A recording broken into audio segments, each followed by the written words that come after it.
ladies and gentlemen. I'm Dave Crouch. This is Policy Talks. We are brought to you about once a month, approximately once a month, by the Williamson Inc., our Chamber of Commerce here in Williamson County. And it is a beautiful day in the neighborhood at Columbia State Community College, and we've got a bright-eyed audience here that I know has some questions for our state legislative delegation. We've really appreciate Dr. Darrell Lampley, who we're going to miss here pretty soon because he's announced his retirement upcoming here in about a month. So shake his hand and we'll thank him for the courtesy they give us to let us have this show here. It's a great facility for this, and Mary Beth probably gets most of the credit for preparation for this, she and Bob, but Dr. Lampley gives them the authority to do it. Rick will give you credit for helping on all that too. But we've got a TV audience on Channel 3, WCTV, also on YouTube. I know at least one person's watching it on YouTube today. Our radio audience from WAKM, thanks to Tom Lawrence, AM 950. We appreciate Derby Jones and Cassie helping us get the word out through the Williamson Herald. Our panel this morning, again, is our distinguished legislative delegation representing different parts of Williamson County. In order of, and I'm going down the district list in numerical order, but Jack Johnson in District 27, our Senate Majority Leader here in the state of Tennessee, and my next door neighbor and representing almost all Williamson County except for the southern part now, and Dr. Joy Hensley, the senator from Hohenwald, representing the 28th district, and just appreciate you making the drive up here, Senator Hensley, and look forward to hearing from you this morning. In the state House, we've got Representative Gino Bulzo representing District 61, which is kind of the northern end of Williamson County generally. Jake McCalman representing 63, which is the eastern side of Williamson County up and down. And Lee Reeves in District 65, which is kind of the northern part of Franklin, western part of the county. Is that close? Something like that. And then Todd Warner in District 92, representing Spring Hill and the county south of here. So we appreciate you all making the effort to get out here. We always learn a lot at these sessions, and really appreciate y'all taking the time to be here. Just got through a special session where you all passed education scholarship program for the governor, immigration enforcement unit, and disaster funding. Any details you would like to share with us about the education scholarships? Since Jack, you were the lead sponsor in the Senate, do you have anything that came out of that maybe was unexpected or news to us? Well, good morning, Dave. Always good to be with you. We created 20,000 Freedom Scholarships for kids, parents to be able to pick a different education alternative for their child. Something that I think received less conversation about that legislation that I think is also important is the money we set aside for facilities funding, which is going to be very important, I think, for Williamson County for capital facilities funding. So, and then of course a $2,000 bonus for teachers, all of our public school teachers all across the state. So that was important. Yeah. Otherwise, I think we've pretty well covered the Education Freedom Scholarship bill. Senator Hensley, you're on the Education Committee in the Senate. You got anything to add to that? Well, first of all, thank you for allowing us to be here today. But no, I think Jack covered it pretty well. The 20,000 scholarships, 10,000 will go to low-income students, and 10,000 will be open to the general public. So hopefully we will that will benefit students that are not served as well in the public schools. The whole purpose of the legislation was to allow parents to have a choice. So they will have the option to have their child go to a private school if they feel like that they're not being served well in the public school. So hopefully this will benefit students going forward, but that's basically what it did. You're on the Criminal Justice Committee, I think, in the House. Is that right? I'm on 7 committees, Dave, but not that one, unfortunately. Well, the immigration, of course, was a big part of the special session. The immigration unit, can you or any of you other gentlemen tell us really what that consists of and how that works? Sure. I mean, the immigration part of this was obviously an effort to kind of align our laws here in Tennessee with what President Trump and the federal government are going to be doing in enforcing our immigration laws, and in particular the Immigration and Naturalization Act. And a good bit of it, focused on Section 287G and, making sure that our local law enforcement authorities are in the position to enter into agreements with their federal counterparts at ICE to make sure that the laws are enforced. And I think one thing that sometimes gets lost, Dave, is that all of us obviously want to make sure our immigration laws are enforced, but we also all love our Hispanic community, and we know that there's a lot of fear in that community right now. And part of what we want to do as we go forward is to try to make sure that while we are enforcing our immigration laws, that we are also reforming at the federal level the immigration laws that make becoming an American citizen so difficult. Our asylum laws are very strict. I mean, to qualify for asylum, you have to demonstrate that you're being persecuted for a political reason, a religious reason, an ethnic reason, something of that nature. It doesn't cover cases right now that involve economic distress or folks fleeing violence, which a lot of folks have done from Central and South America. So, as we're going through and making sure that our laws are enforced, and everyone has to come in the country legally, there's no question about that, we do need to make sure that our federal laws start to reflect the fact that the Hispanic community has really added to our culture in the United States. This is a very entrepreneurial, very family-oriented type of community that we just love to have. And they're going through a lot of fear right now. We all understand that up here. And I'd say that what we did in the special session was necessary, but we also have a lot more work to do, particularly in D.C. So if your viewers can contact our federal counterparts and make sure that while we are enforcing our laws, we reform the process of becoming an American, that would be ideal. Myself in their place, I think they would appreciate if there was some structure to this so they knew whether they're going to be able to stay or not, et cetera. So that's good. Representative Reeves, your curveball for the day. Early. Just start out swinging here, but you are on the Education Committee, I understand. You are on the Finance Committee, I think, aren't you? I am as well, yeah. And there's some discussion about the governor awarding a no-bid contract for the Education Scholarship Program. Is that appropriate? Isn't the government supposed to bid those type of contracts? Well, you're right. That's a curveball. And I know you're known for it. I just don't know how to prepare for it. That's the objective.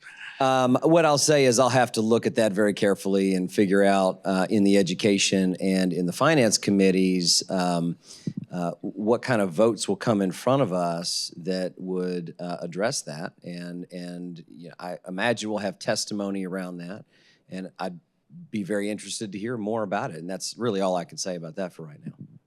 Anybody else know any more details that would clarify any of that? Jack, What's your source on that, Dave? your favorite newspaper, Jack. Well, there is your mistake.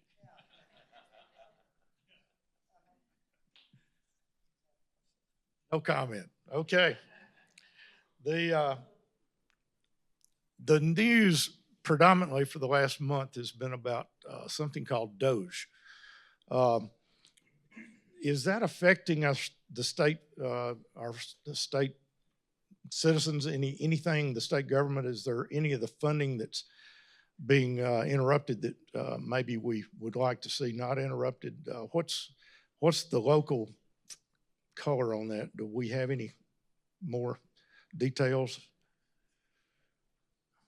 Answer some of that. Well, as we're looking at each, especially in the education committee, we look at each university's budget, each school's budget, and the Department of Education's budget has to come through the education committee, and we're certainly asking all of those universities how that would affect them as far as the grants they receive.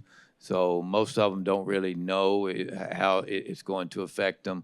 One school went ahead and made sure they got all the grants that they had coming to them quickly, so that if it did affect it, that they would already have the money. So we are looking at that, especially in the education committee, at how that affects universities and colleges across the state. But otherwise, in the government, we really don't know how that's going to affect us. I was going to ask if the state government needs a Doge department as well, but that's probably something for y'all to discuss on the Hill before we discuss it here. So. We already have one, Dave. We already have one. It's called the Government Operations Committee, and it's been in existence for many, many years. I've been asked this, and so I do want to speak to it. A lot of folks don't understand in Tennessee the way the differences between how state government works and how the federal government works. I think the federal government could learn a lot from how Tennessee operates. Every single agency and department in Tennessee goes away. It expires unless the General Assembly decides it needs to continue in existence. The Department of Transportation, the Department of Health, every single agency and department in the state of Tennessee is sunset. That's the term we use. It's only allowed to exist for a finite period of time. And in order for that agency or department to continue to exist and operate, they have to come before the Government Operations Committee and ultimately the General Assembly and demonstrate the need for their continued existence. That's one of the reasons Tennessee is the best fiscally managed state in America. Because if there's an agency or a department or a program that's out there and we don't need it anymore, then we have to take affirmative action in order for it to continue to exist. We don't have to take action for it to go away. That happens automatically unless the General Assembly takes action. So again, it's called the Government Operations Committee. It doesn't get a lot of talk or a lot of discussion, but I served as chairman of that committee, and I served on that committee for a number of years. I think the federal government needs something similar. Everything should have to prove its need to continue to exist. Governor gave his State of the State speech recently, first of the month, and mentioned several programs that he's proposing to get funded this year. The expansion of daycare was one that caught my eye in particular. Some of the reports said expanding that number of daycare workers by tens of thousands, or maybe that was tens of thousands of dollars. I don't know. But what do you all see happening with that effort? Because got some family that's fighting that daycare expense issue, and it is a problem for many people, even in this county. Jack, you want to start? Yeah, that's an administration bill from the governor that I'm sponsoring. What the governor wants to do is to take a deep look into the regulatory requirements of daycare facilities. Obviously, they are regulated, and they should be. We want our daycare facilities, or people who are providing child care to kids, to meet certain standards, of course, for the safety of the children. But if there are things in our statute that are impeding the ability of people to open daycare facilities, and you have to start thinking outside the box. Some employers want to provide on-site daycare for their employees. Okay, so what should the regulatory requirements of that look like? When we think daycare, we think about the facility down the street where parents go and drop their kids off. You have people who work from home on certain days of the week, and then they go into the office on other days of the week. So we need to think outside the box and make sure that the government's not putting unnecessary regulations that impede the ability of people to find childcare. You're exactly right, Dave. It is a huge issue. We had testimony in the Finance Committee the other day, and you don't necessarily think about it, but other than rent, oftentimes childcare is the most expensive item in a household budget. And so that impedes workforce development. We've got folks that need people to come to work, and they can't because they can't find childcare. So we're going to take a look at that. The government doesn't need to be in the business of providing childcare. We need to make sure that we have a regulatory environment that allows for people who want to go into that line of work to be able to do so. Any specific obstacles? I may have missed something. I'll give you one. I had someone in my office that and I'm trying to think what the entity was, but they provide childcare, but they're also in another line of work. It was kind of a unique situation, but they're regulated by two different entities within state government. They have to get 2 inspections from the fire marshal to come and inspect the same thing. and because they're doing this line of work and then they're also doing this, it was an example, and I don't want to say who it was, and I can't remember even if I wanted to tell you who it was, but we had lots of meetings this week. But that was a good example of that kind of illustrated to me, okay, this is over government, unnecessary regulation. We need to peel this back some. Because every time they have those inspections, they have to have employees that are ready to do that. It takes time away from doing what they're meant to do. So that's one anecdotal example. $120 million for the Duck River, and I think that's a pipeline, Senator Hensley. You should know something about that. Yes, and $100 million and then $25 million on top of that, looking at money for looking at regionalization of water for the whole area, and certainly protecting the Duck River. And it was classified as a Class 2 scenic river last year.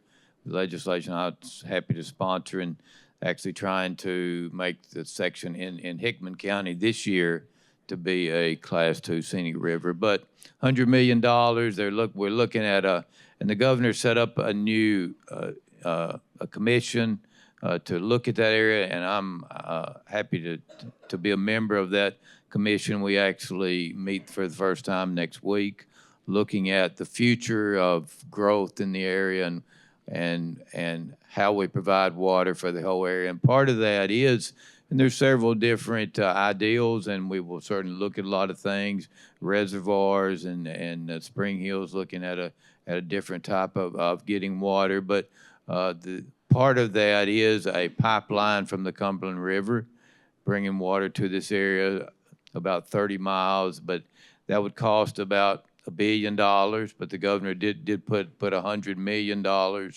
into the budget this year to go towards that or other areas. So the governor does see the need, and we certainly see the need in this whole area, Murray County, Williamson County, Hickman, Marshall County, this whole area that gets so much water from the Duck River. We have to do something going forward to provide water for the development so that that's not slowed, because Spring Hill, Columbia, the whole area is looking at developments, because they have to have adequate water to provide for the new development. So we're looking at that, but the governor did put a significant amount of money, even though $100 million is not $1 billion, but it's a step in the right direction. Warner, you got anything to add to that? Yeah. It affects your district quite a bit. That is my district, and the Duck River runs through Marshall County, and I actually live on the Duck River, and a big supporter of the river, and think we should take care of it. As you know, and most of our viewers and listeners here this morning, and again, thank you, Williamson County, Inc., and Dave for hosting the show. In 1980, or in the 80s, we had a dam that was nearly complete. Actually, it was complete, to my understanding. The river, all that needed to be done was the river diverted back onto the dam. and our supposedly, I guess, representatives in Washington at that time, I think there was a lawsuit to save a mussel or some kind of species that's in the Duck River. Nail darter. Nail darter at the time. Yeah, it bothers me that, you know, at the time that the federal government and you, the taxpayers, had spent that much money, and we turn around and tore it out. I appreciate what the governor's done with the $100 million. I'm in the utility business. That's what I do at my day job. I had Columbia Power and Water in my office 2 weeks ago, and they're thinking that this line that's going to come from Harpeth Valley Utility District is going to be a 36-inch pipeline that's going to follow a TVA easement. What, folks, that is a very, very temporary fix. We're currently doing a project for CUD in Murfreesboro, where we're running a 20-inch line around Murfreesboro on Old Salem Road. It's going to cross Veterans. I guess the point I'm trying to make is that is a very, very temporary fix. I think that we need to be looking at a major source of water, like a reservoir, like the senator said. I don't know if we can push our federal representatives in Washington to try to get that dam put back in. But to think that we're gonna build a pipeline from 30 miles away, I mean, the cost there is going to be astronomical to get enough water in the future. Sure, that might help us for 20 years, but I'm talking 50 or 100 years down the road. It's going to almost be impossible to maintain at the growth that we're seeing. And it's affected small business in Marshall County. They have put a restriction on the number of homes that developers can build down there. Your painters, your framers, your carpenters, they're struggling for work down there because there's no homes can be built because there's no water. I think we're in an infrastructure crisis here in this state, and that should be maybe our number one focus. That in education is trying to improve those areas, and we've got to figure out something. We want to slam. Here is a pretty red state. We want to slam California for letting it burn up because of amena out there.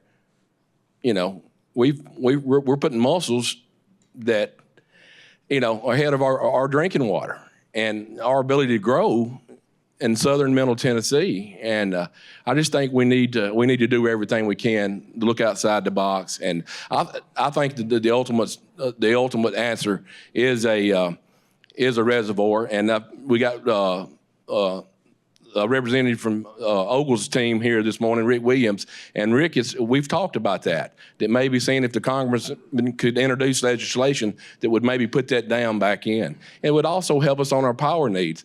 TVA was in my office last week. They're looking at new ways, and the governor mentioned it in his State of the State speech about the new type nuclear plants that may go on the Clinch River. I think we got to really be looking outside the box here. Mentioned affordable housing in a way there for a minute, and that's part of the governor's proposal to put $1 billion. I'm sorry, I'm getting them mixed up. Put several $1 million into a revolving fund for zero interest loans to construction of starter homes. Jack, give us the cliff notes of that, and let any of you other gentlemen chime in if you'd like. Yeah, so we actually passed legislation last year that I sponsored to create the architecture of a program to provide for low or zero interest loans to help encourage development of affordable housing. We passed that last year, but we didn't fund it, and that was kind of the plan. To come back this year and propose funding for that plan. What the governor's proposing is that beginning in the next fiscal year, we would appropriate $10 million per year for a 10-year period of time. Somewhat unusual. We talk about recurring or non-recurring expenses. This would be a $10 million. Now, you can't bind a future General Assembly, so any future General Assembly could say, we don't want to do that. But you could set up the architecture with the intent of funding $10 million per year starting next fiscal year. and then in the following fiscal year, add 10 million. That would be on a 10-year track, and then in the third year, 10 million a year. So for a period of time in there, I guess about 8 years, you'd have 30 million a year going into this program, be it administered by the Tennessee Housing Development Authority. They do a great job with that. And so in talking to kind of the development community out there, that's something that could possibly be beneficial for them to be able to get some lower cost interest loans for cost of construction and development of that type of thing. It's a lot of money, and so that's what the governor's proposed. We're going to have a very serious conversation about that, I know, on the Senate side and the Senate Finance Committee, but I think it's a good idea. How much we want to appropriate for it, that number may change a little bit, but that's one way that we can. And again, we already have the THDA. That's what they do, and they do a great job. Ralph Perry and his team at THDA do a really, really amazing job with that. So this would just give them another tool in the toolbox. Road funding, I think he alluded to that. I'm not sure that we've talked about whether it's adequate or not, but there's a lot of money going to road funding. I think $1 billion one time added to the additional $3 billion that was added last year. So 2 years ago, I'm sorry. And and then $80 million a year coming from the tire sales tax. I guess that's a way to catch the electric vehicles as well as the gas powered cars and trucks as well. But how's that going to help Williamson County? Are we going to get to see that money? Is that going to finish McHatcher? Is it going to do the things that are near and dear to our hearts? Jack, you're the lead on that as well. So. Well, you're right, Dave. You articulated that right. 2 years ago, we passed the Transportation Modernization Act and put a historic $3 billion one-time injection, non-recurring, into the road fund to reset the stage here. We've talked about this before, but knowing how passionate you are and many of our constituents are about roads and infrastructure, and we're maybe too much so. We're in a fast-growing area, so it is an issue. Our roads are funded by a gas tax that you pay when you fill up your car, and it generates about $1.2 billion a year. Roughly, Kent, you give me the high sign if I miss, I'm ballpark here. About half of that goes to maintenance of existing roads. So that's repaving and, bridge inspections and potholes and that type of thing. The other half, about $600 million a year, goes to new construction. So that's adding lanes, adding capacity, putting a road where one doesn't exist, like we did with McHatcher on the northwest extension over to West Haven. That's what pays for that kind of thing. But if you add up all the projects we have that have been identified in the state of Tennessee that need to be done, it's over $30 billion. So we've got about $600 million a year on a $30 billion backlog. So obviously that gas tax is unsustainable. We're not proposing to increase that. We did increase it a few years ago, and that was the right thing to do, and I supported that. But it's not. We're going to continue to have it, and that's going to continue to go there. But we have to start thinking about other ways to get more money into that. That $3 billion from 2 years ago was a good start. That was a $3 billion injection. The governor's proposing another $1 billion injection into that fund, and as you said, $80 million recurring from the tire fund. We're going to continue to look at those things. The other thing we did with the Transportation Modernization Act is streamline the way these projects get done. It shouldn't take 7 or 8 years to do an interstate project. You ought to be able to get that done in a much shorter period of time. And with the Transportation Modernization Act, we did streamline that and make it easier to get those projects done. So there's a lot going on. Your question was about Williamson County. All that money going into that fund means they can do more projects. TDOT has their methodology for prioritizing projects all across the state. They first look at safety, then they look at congestion, and then they look at economic development. And so obviously when you have instances like happened in Northeast Tennessee, where entire interstates were taken out bridges are gone, that's obviously going to be a priority for them. They have to go back and get those roads back into service.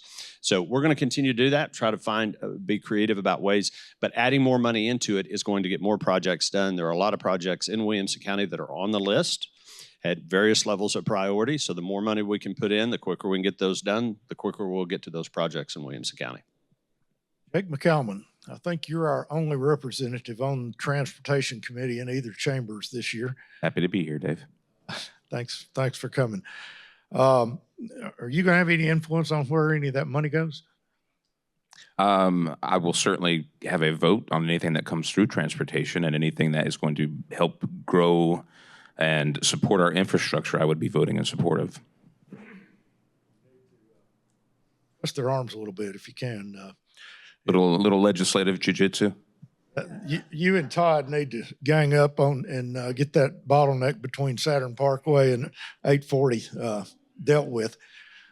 Senator? I'd just like to add that we also put a fee on electric vehicles 2 years ago, so that generates some more funding for the highway fund. So electric vehicles that don't pay a gas tax, felt like it was the fair thing to do, to put some kind of fee on those when they did the registration, and those registration from tags already go into the highway fund. And we also get about $1.5 billion from the federal government every year. So that's about $3 billion. And so adding that $1 billion this year does help a lot, but it certainly doesn't cover all those projects. But one other thing that's happening is the choice lanes that we passed a couple years ago. They are starting to be looked at, and sites for those choice lanes, and I-65 will be a site where one of those choice lanes is eventually built, but that does take several years. But those are alternate lanes that people will have the option to take. They're not really toll roads per se, because people will always have an option for a free lane, and we're not going to be utilizing any of the lanes that are there now. These will all be totally new choice lanes, but that's something coming in the future to help with the congestion issues. Got the transportation lobby over in this corner this morning. Kent Starwalt with the Tennessee Road Builders Association, and Mayor Rogers Anderson from here in Williamson County, that's working on another initiative that will possibly help funding here locally. You want to tell us a little bit more about it, Rogers? Absolutely, Dave. And we've got good support behind it at this point. Jack is sponsoring it in the Senate, and I think Jake is over on the House along with Pat Marsh. We are asking for them to not create a new tax, but to redistribute, reconsider how the real estate transfer tax is done, instead of all the money being kept in the general at the state level. Reallocate. We're asking for 50% of that money to come back down to all of the 95 counties across the state. For us, we're making a commitment that we'll give 50% of that 50% to go back in for state routes, such as I-65 south from Old Hickory all the way down to Murray County, and then also help our sister cities out with state funding for state routes.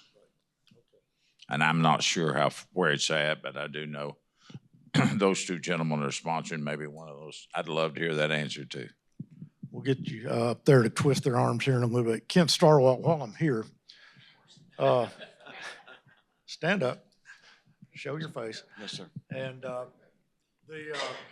one thing that, and I meant to address this with these gentlemen, but I'll weave it all together here. There is some bonding proposed for building state office buildings and maybe some college facilities, that sort of thing. But they didn't put any bond, or at least I didn't see any talk of bonding anything for roads. Is the road builders warmed up to that idea any more than it did a couple of years ago when I asked you about this? No, sir. The real issue is ultimately how much that bond is and then how you pay for it. We have concerns about, multi-billion-dollar bonds that are paid over 20 years because of its effect on the program in the out years. Unless you have a growing revenue source on that back end or have a dedicated source to pay for those bonds, we get concerned that again, in those out years, you're not going to have the available dollars to meet the needs that would be out there. Not yet. No, sir. Sorry. Any of you gentlemen like to respond to that? So we're very proud of the fact in Tennessee that every square inch of asphalt we have in the state is paid for. We are a pay-as-you-go state on our roads, and we are going to stay that way, at least for the foreseeable future. That's very much the sentiment in the General Assembly. It may sound contradictory. I don't believe it is. That's a fundamental principle. What is it in Georgia? It's, I don't know, 30, 40% of their budget that they get in is to pay debt service on roads they built 15 years ago. And we don't want to be in that situation in the state of Tennessee. So we're a pay-as-you-go state, but we're showing our commitment. Again, in 2 years, $4 billion. That's a lot of money to go into that road fund, and we're going to continue to find ways. The governor did propose bonding some capital projects for some buildings, and we're looking at that. And I think that I support that. I support using our AAA credit rating that we have, very favorable interest rates on buildings. University of Tennessee needs a new chemistry building. I've toured it. It's really pathetic. It's bad, but a chemistry building's very expensive. That's a project that I would support bonding and paying out over time. We have Matt Largent back here in the back, kind of trying to stay invisible. But Matt, you mentioned a program before the show, and honestly, I couldn't remember what it was by the time we got to slot up here. Tell us what you're interested in. Well, yeah, this was in the governor's State of the State address about the Office of Innovation. I'd love to get your all's thoughts on that, what that means for the future, both of the Tennessee economy and Williamson County specifically. Who would like to address that?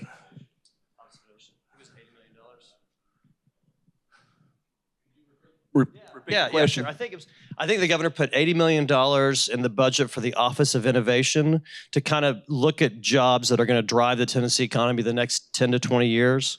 Does that sound familiar?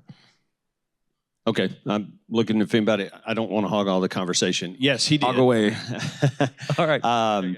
So one of and this is consistent with something Tennessee has done for a number of years. We have Launch Tennessee. You guys are very familiar with Launch and trying to leverage these incredible assets we have at Vanderbilt and University of Tennessee and some of our other institutions of higher education where they are developing and creating incredible technology and all this really exciting stuff, because we want Tennessee to be an incubator for some of this new technology. We already are in healthcare in many ways. It's a huge part of our economy. Nashville and Middle Tennessee is known for its healthcare innovation. We have Oak Ridge up in Upper East Tennessee, which is doing cutting edge stuff with regards to nuclear power and other things that they do. And so what the governor's wanting to do is through the ECD, Economic Community Development, is to support some of those efforts. And that's what the Office of Innovation will do. It'll build upon some of the existing architecture we have to as you said, to drive those jobs of 20, 30 years from now. I mean, we're great in tourism, we're great in healthcare, we're great in agriculture, but we want to diversify. And by the way, if you didn't know, XAI, which is soon to be the most powerful computer on the face of the planet, being built by Elon Musk, is in Memphis, Tennessee. I toured it, and it is incredible. I mean, so right there in Memphis, Tennessee, bought an old Electrolux factory, and there are not a lot of reasons they picked that site, but literally in the state of Tennessee, going to employ lots of people. It's already up to about a $12 billion capital investment, no state dollars at all. And when it's all said and done, it's probably going to be closer to $60 billion that Elon Musk is investing in Memphis, Tennessee to build the most powerful computer on the face of the planet. It's pretty exciting and a little scary. Fascinating. Rick Williams, field representative for Representative Andy Ogles. If you got any comments about any of the issues that we've been talking about, I just want everybody to know who you are. That's why I'm over here. Thanks. It's dangerous to know you and be in the audience, that's for sure. No, I was interested in what Representative Warner said about the possibility of the Columbia Dam because, and some of y'all up there maybe help me out, the $100 million that Governor Lee's talking about, that's just seed money to start planting the pipe, is that right? Maybe Yes. Joey on the yes, Finance that's Committee right. could answer that. Yes, that's correct. That's seed money, and it'll take a lot more funding for the project. Does anybody estimate what the total cost would be? The project for the pipeline is about $1 billion. I like the idea of what Representative Warner said, maybe trying to build the dam. I mean, he's discussed that with me, and I find a lot of support in Murray and Marshall County for that idea. Since the land is still there, it's under the control of the TWRA, and so nobody that lost their farm ever got it back. And it certainly would solve our problem for 100 years and not just a few years. So anyway, I'm going to discuss that with Representative Warner some more. Sounds like a logical thing to do. So we're running toward the end of our hour. Bev Berger had her hand up in the lobby this morning before the start of the show saying, I've got a question or comment. Well, actually, we've got a little more time than I thought. But stand up so everybody can. Thank you. Bev is alderman from the city of Franklin. So we look at these bills and say how will it affect our cities. First of all, you said TDOT looks at priorities of safety, congestion, and economic development. Franklin, all of Williamson County meets all those three criteria because we are an economic driver for the state of Tennessee. So we need to be paying attention to that economic development. There's a bill that will allow elected officials to attend meetings virtually as long as there's a quorum. I totally hopefully that will pass, but there could be some limits on that, so many times a year, but people have to travel for business. Sometimes we're homesick. We had an alderman who had surgery, was home. So they should not have to they disenfranchise their constituents by not being able to be there. There's a joint resolution to change the Constitution to allow municipal courts to have excess fines over $50. Please, because these things do not work in our cities when we cannot put a significant fine on people. And then there's two other things. We would love to move to using U.S. Census that estimates our update for our city population numbers. This is way better and more fair and less costly and time-consuming for the cities. And then there's a flag bill, I believe, and hopefully we'll be able to protect our city flags, our season and major holiday flags that we have up and down Main Street. I get the reason for that bill. And then the two other things, we have an increase. There's a lot going on here.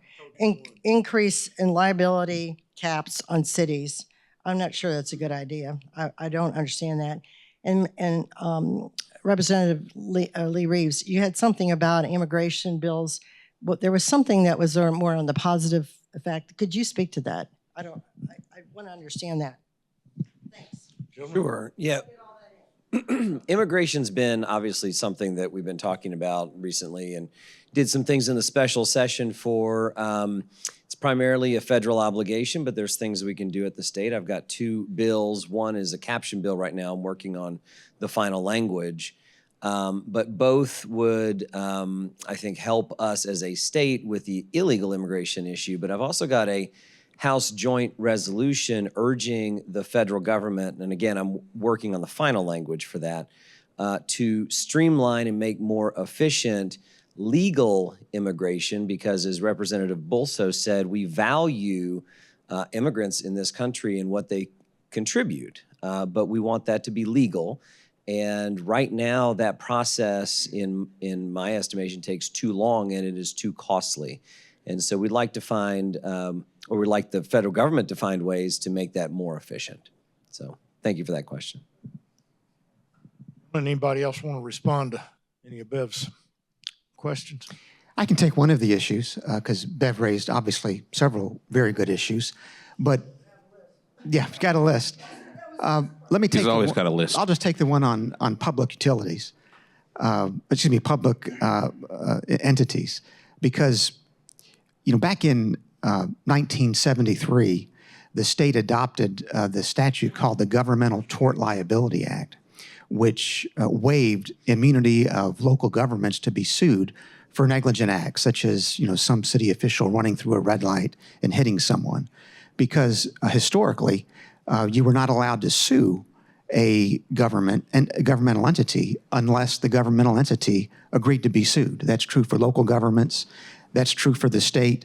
That's true for the federal government. But back in 1973, the General Assembly adopted this thing called the Governmental Tort Liability Act and said that you could actually bring an action for negligence against a government up to $40,000. That is, a governmental entity could obtain insurance, the limits of which would be a minimum of $40,000 to cover a constituent that might have been injured somehow or had property injured by a governmental entity.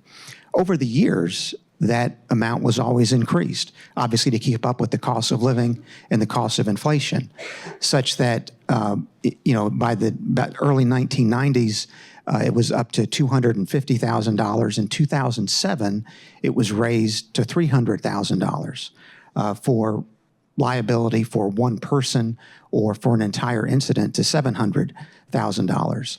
And it's stayed there since 2007, so it's been 18 years since the General Assembly has touched that, which is the longest period that statute has remained untouched since it was adopted back in 1973. And so I've introduced legislation. It's HB 4 that'll be before our Civil Justice Subcommittee on Wednesday of next week, March the 5th, to raise it to account for the cost of living that's increased since 2007. So right now, the limit is $300,000. If the bill is adopted, it will raise it to $400,000 beginning July 1 of this year, and then to $500,000 July 1 of 2027.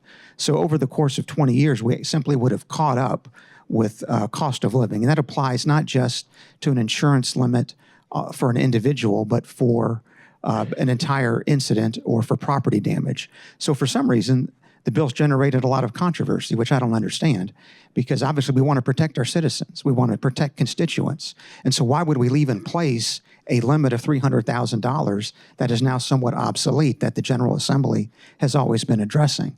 And it gets a little worse, Dave, when you consider the fact that insurance covers most of the school districts as well, not just cities and counties, but school districts. And so if you had a school bus, and we've had school bus incidents over the years that have included fatalities, but if you had a school bus driver that somehow was negligent and injured 15 or 20 kids in a school bus, right now, all those families, all 15 or 20 families would have to split $700,000 in damages. And all my bill would do would be to raise that particular amount to $850,000 on July 1 of this year, and then raise it to $1 million on July 1 of 2027. So I certainly appreciate Bev's question, and I hope that we can get all of the constituencies behind the bill by next Wednesday, because it's something that actually helps constituents, it helps citizens, and it's a responsibility we have to make sure that our citizens are protected first. And I'll point out that some of our insurance pools have already recognized this. There's one called PEP, Public Entity Partners, and a lot of folks aren't aware of this, but they're actually charging cities who are their clients, their insurance clients, premiums for $1 million in catastrophic medical expense coverage. So that one group already has recognized that the minimums are too low, and they're already charging cities and counties and some school districts more in premium to provide further coverage. So that's something that we need to address, and hopefully we'll be able to address it this year.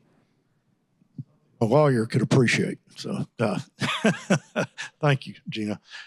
Rick Graham, Yes, sir. former mayor of Spring Hill, and now Office of Advancement.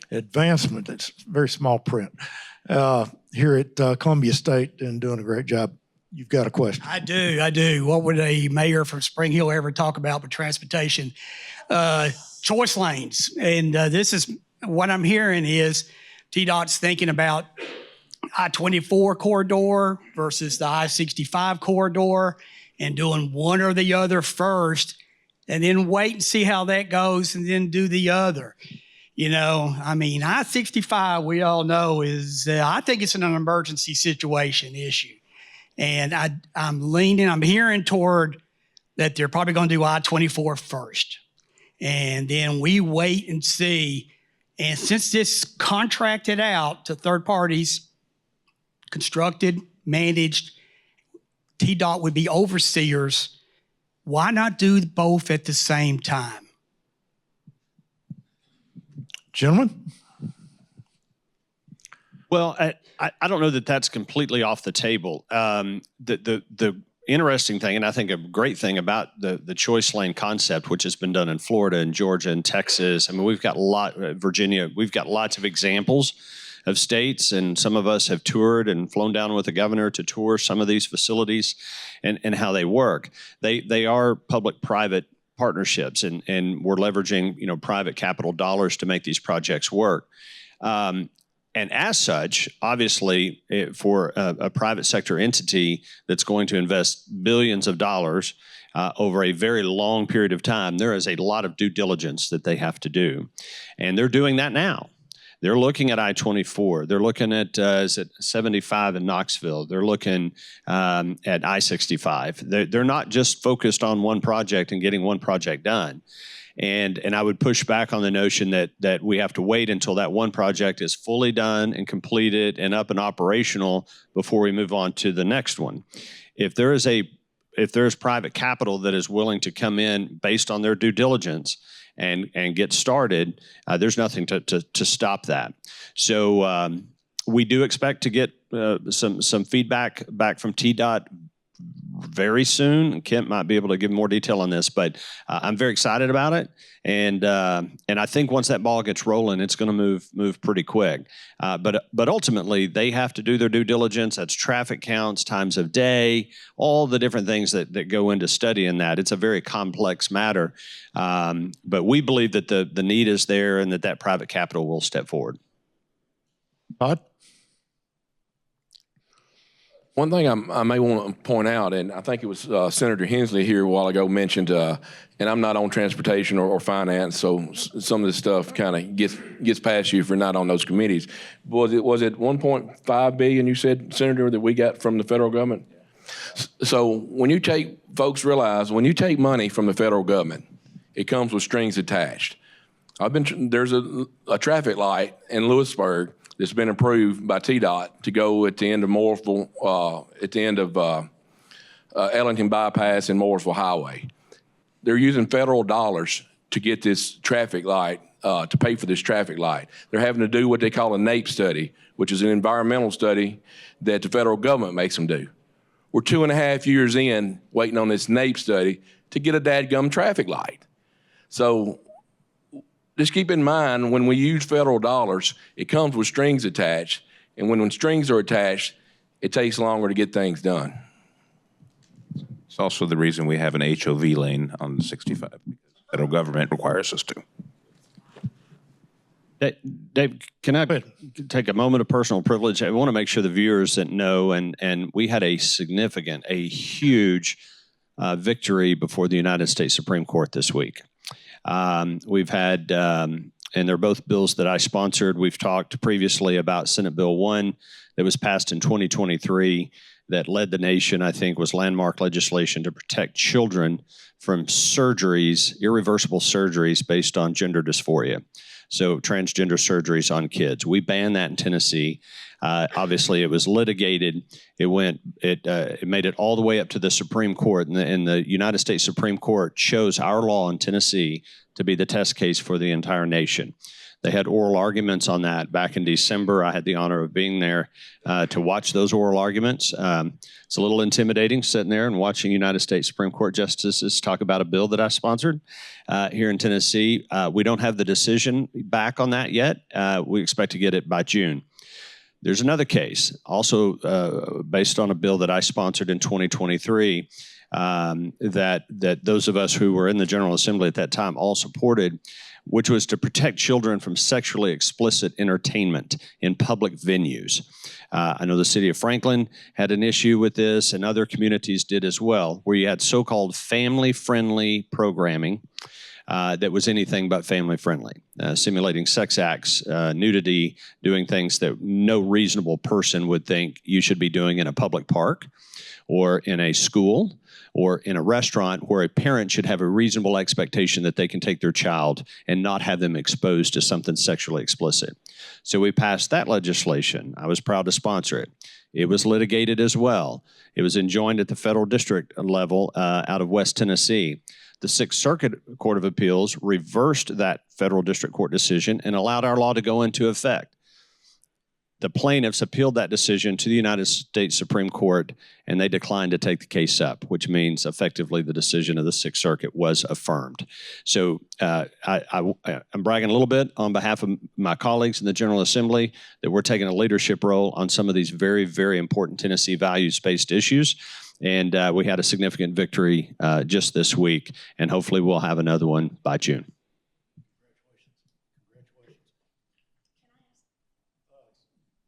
One thing, we've got a meeting Tuesday night that I know most of you probably know about. Would any of you, it's Williamson County Republican Party is having a convention to elect officers, I guess it is, for the next 2 years. Who can explain the issues on the table there between the two groups that are proposing a slate of officers? Lee, do you want to?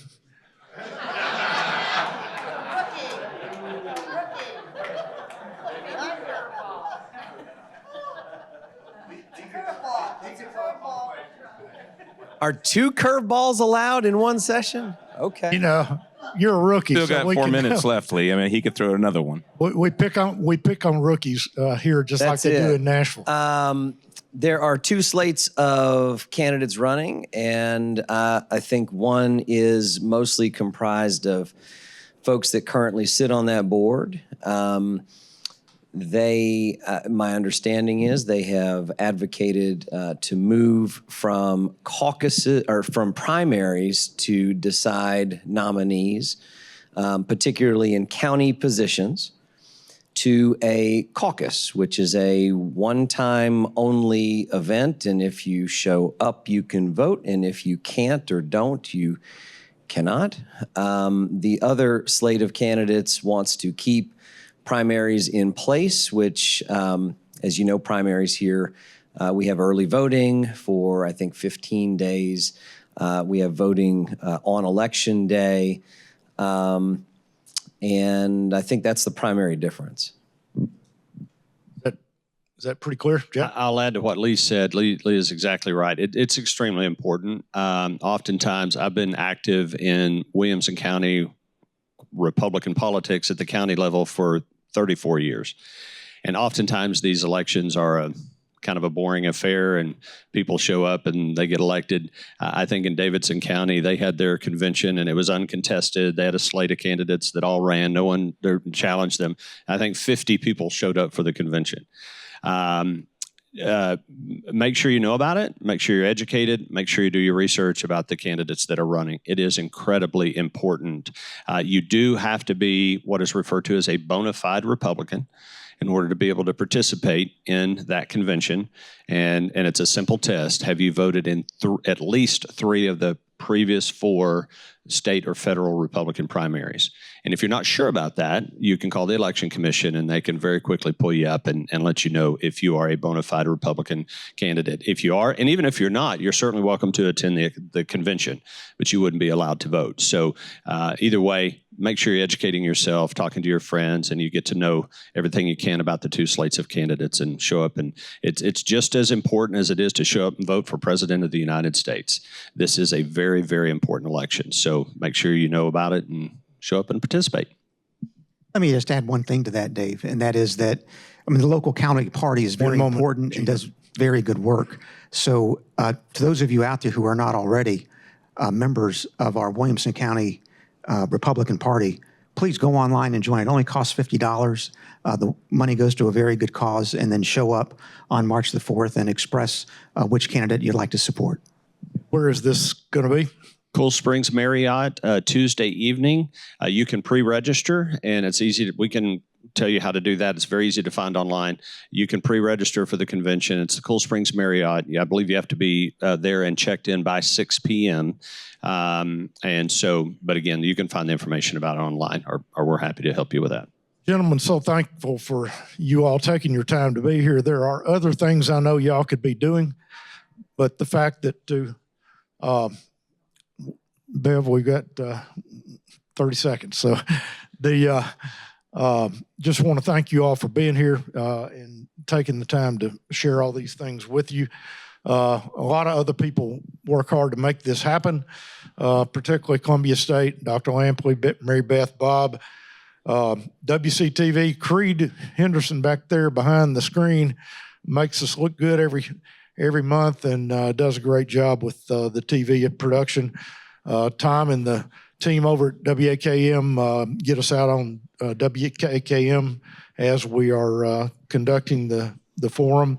Williamson Herald, another good partner in this effort, and we appreciate their help, Derby and Cassie Jones. AT&T is a financial a contributor to the effort. Vanderbilt University, Brady Cannon sometimes is here. There he is. Appreciate your help there. And again, the most important lady in the room, Terry Rimke, back on the back row. Raise your hand, Terry. Brings the coffee from McDonald's every time, and we appreciate the line leadership group allowing her to do that. So, and of course, the chamber staff, quarterback Kel McDowell on this effort, Matt Large, and of course the president and CEO. And all the other team, we appreciate all you do to make it work.